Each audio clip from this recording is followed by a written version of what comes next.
नमस्कार। आज हम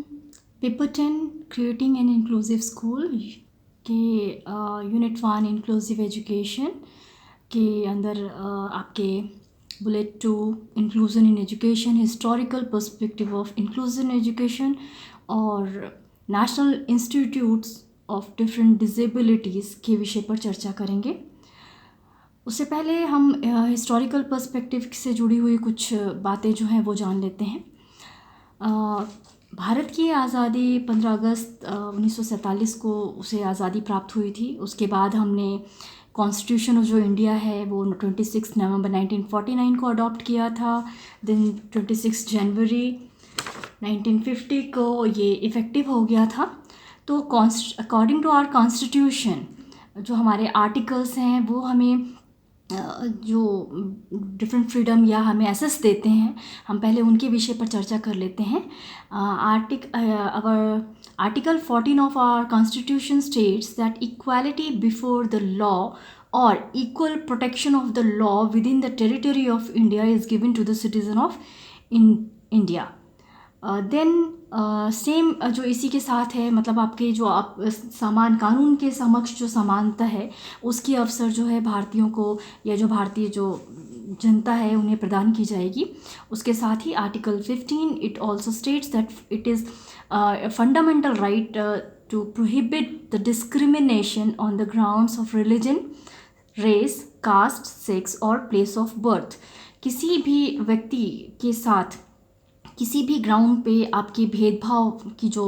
है प्रक्रिया है वो नहीं की जाएगी, वो कि रिलीजन, रेस, कास्ट, सेक्स और या प्लेस ऑफ बर्थ की ध्यान में रखते हुए तो किसी भी व्यक्ति के साथ भेदभावपूर्ण रवैया जो है वो नहीं अपनाया जाएगा। Article 19 states that right to freedom of speech and expression is given to the citizen. और इसके बाद जो है article 21 it suggests or it states the protection of life and personal liberty. It is given by Constitution of India to all citizens. And then Article 21A, it was included in 2002 after 86th amendment. 86th amendment के बाद जो है, संशोधन के बाद जो है इसे शामिल किया गया था। And it is a fundamental right to get freedom, free and compulsory education of the children of age group of 6 to 14 years. 6 से 14 साल के जो बच्चे हैं, जो एज ग्रुप के बच्चे हैं, उनको आपके फ्री और कंपल्सरी एजुकेशन जो है वो प्रोवाइड करा जाएगा। और इसी के साथ ही इसी आर्टिकल 21A के साथ ही right to freedom, right to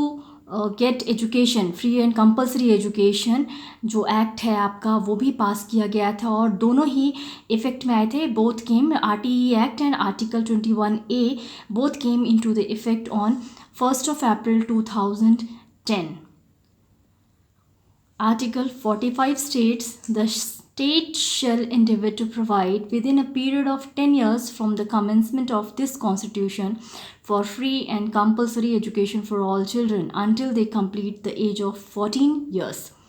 संविधान लागू होने के 10 सालों के अंदर सभी बच्चों को जो 14 साल तक के हैं उनको फ्री और कंपल्सरी एजुकेशन जो है उनको प्रोवाइड किया जाएगा। And article 41 of directive principle suggest और states that the state shall endeavour to provide the right to work, to education and to public assistance in certain cases of unemployment, old age, sickness and disablement within the limits of economic capacity. तो इन सभी चीज़ों को जब हम देखते हैं तो हमें शैक्षिक जो अधिकार हैं उनको देने के जो प्रयास हैं वो आपके शुरू से ही चलते रहे हैं। और इसके साथ साथ ही जो है खासकर जैसे हम इंक्लूसिव स्कूल की बात या इंक्लूसिव स्कूल समावेशी शिक्षा की अवधारणा की बात कर रहे हैं तो inclusive education is also want to provide opportunities for all children to participate. वो पार्टिसिपेट करने की जो भागीदारी की जो भावना है उसको बढ़ाने की बात करता है। To learn, to have equal treatment irrespective of their mental and physical abilities, दोनों ही चीज़ों मेंटल और फिजिकल एबिलिटीज़ को ध्यान में रखते हुए हर तरह के इक्वल ट्रीटमेंट की बात यहाँ पे करता है। तो कॉन्स्टिट्यूशन ऑफ इंडिया जो है आपके भारतीय जितने भी जो सिटीजन्स हैं उन सभी को आपके डिफरेंट ये जितने भी आर्टिकल्स की हमने बात की वो सभी को equality of status and opportunity provide करने का काम करता है। और it also ensures all of citizens equality before the law and non discrimination and the right to life and liberty. तो इतनी सारी चीज़ों की बात कहने के बाद हम यही सिर्फ कह सकते हैं कि हमें शैक्षिक अधिकारों की जो समान शिक्षा प्राप्त करने की जो बात है वो हमें पहले से ही पार्लियामेंट की या संसद या आपके कॉन्स्टिट्यूशन के द्वारा प्रोवाइड करी जा रही है। और इससे पहले भी जब हम इंक्लूसिव एजुकेशन की बात करते हैं तो ऑफिशियल जो इसकी स्टेटमेंट है या फर्स्ट ऑफिशियल जो स्टेटमेंट है वो इसका पहली बार कोठारी कमीशन ने इस एड्रेस को इशू किया था। ये आपके 1964-66 के दौरान कोठारी शिक्षा जो आयोग है उन्होंने इसमें जो अपने रिकमेंडेशन या अपने जो संस्तुतियाँ हैं उनमें पहली बार कहा था कि ये जो एसेस है सभी की तरफ जो पहुंचने की जो बात है, हमारे यहाँ जो विकलांग बच्चों की जो शिक्षा है उन सभी को उस इशू को असेस करते हुए उन्होंने कहा था कि सभी का पार्टिसिपेशन, सारे बच्चों की पार्टिसिपेशन जो है आपके स्कूल में शिक्षा प्राप्ति के लिए वो काफ़ी ज़रूरी है। कॉमन एजुकेशन जो है, कॉमन स्कूल सिस्टम जो है उस अवधारणा की बात कही गई थी। एक्सपेंशन ऑफ प्राइमरी एजुकेशन, प्राथमिक स्तर पर शिक्षा जो है 6 से 14 साल के बच्चों की जो शिक्षा है उनको लक्ष्य करते हुए कहा था कि खास करके वेस्टेज और स्टैग्नेशन जो इस स्कूलों में होता है उनको हटा करके सभी स्कूलों मतलब सभी जगहों पे सभी एरियाज़ में जो है आपके बच्चों के लिए 1 किलोमीटर के अंदर प्राथमिक और 3 किलोमीटर के अंदर जो है उच्च प्राथमिक जो स्कूल जो हैं आपकी उनकी स्थापना जो है वो आपकी होनी चाहिए। और इनके साथ साथ ही ये भी कहा गया था कि इन बच्चों को पढ़ने के बाद जो है कोशिश करी जाए कि किसी भी तरह के वोकेशनल जो एक्टिविटीज़ हैं, हस्तकार्य जो होते हैं उनमें जो है उनको स्किलफुल बना करके जो है बनाने का प्रयास जो है वो होना चाहिए। और साथ ही साथ इसी कमीशन ने एजुकेशन ऑफ हैंडीकैप्ड चिल्ड्रन के विषय में पहली बार जो है वो काफ़ी अलग तरह से सुझाव देने का प्रयास भी किया था। तो एजुकेशन फॉर हैंडीकैप्ड चिल्ड्रन में उन्होंने जो है आपके खास करके विकलांग बच्चों की शिक्षा की जो रास्ते में आने वाले जो समस्याएं हैं उनके विषय में कहा था कि खास करके हम 2 कारणों से इन बच्चों की शिक्षा दीक्षा का कार्यक्रम नहीं कर पाते हैं, क्योंकि हमारे पास पहले तो है कि इस तरह के शिक्षक इन बच्चों को डील करने या उनको पढ़ने पढ़ाने के लिए जो शिक्षक हैं उनकी भारी कमी है उस तरह की। और उसके साथ साथ दूसरा जो कारण है वो हमारे यहाँ फाइनेंशियल असिस्टेंस या वित्तीय साधनों का सर्वथा अभाव है, जिसकी वजह से हम इन दोनों अभावों के कारण जो है इन बच्चों की जो शिक्षा दीक्षा जो हैंडीकैप्ड बच्चों हैं उनकी शिक्षा दीक्षा के ऊपर जो है हम अच्छी तरह से ध्यान नहीं दे सकते हैं। तो इसको ध्यान में रखते हुए कोशिश ये करी जाए कि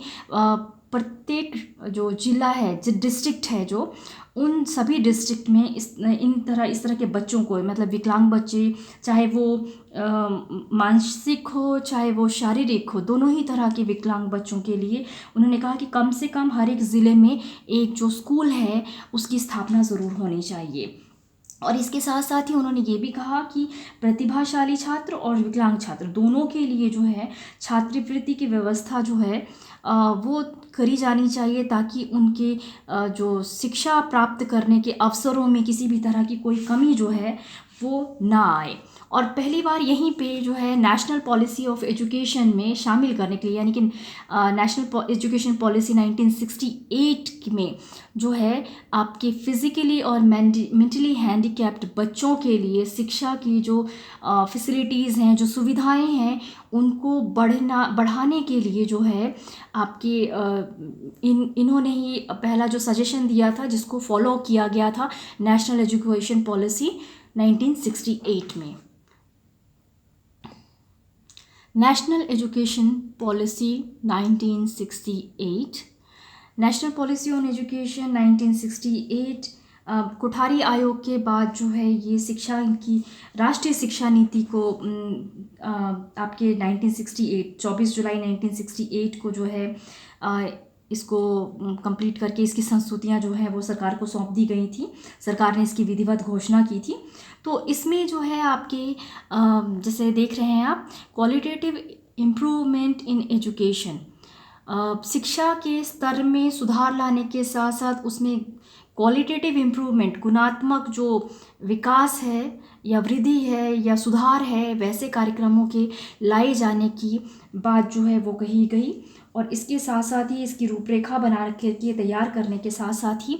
centre and states responsibility, both are responsible for imparting education, that's why ये दोनों की ही रिस्पॉन्सिबिलिटी रहेगी कि वो इन कार्यों की जिम्मेदारी को समझते हुए मिलजुल करके कार्य करने का प्रयास करें। तो शैक्षिक जो उत्तरदायित्व हैं, रिस्पॉन्सिबिलिटी हैं, वो दोनों की ही सुनिश्चित करी गई। इसके साथ साथ ही जो है आपके ये, क्योंकि संपूर्ण राष्ट्र की शिक्षा नीति ये थी, तो इसके अंतर्गत जो है आपके शिक्षा के पक्षों को, विभिन्न पक्षों को ध्यान में रखते हुए ये कहा गया कि आर्टिकल 45 के अंतर्गत जो है आपके निःशुल्क एवं अनिवार्य प्राथमिक शिक्षा, free and compulsory education, primary education जो है वो आपके 6 से 14 साल के सभी बच्चों के लिए प्रोवाइड करी जाएगी। और कोशिश ये करी जाएगी कि पहले 5 सालों में आपके 6 से 11 साल के बच्चों के लिए निःशुल्क और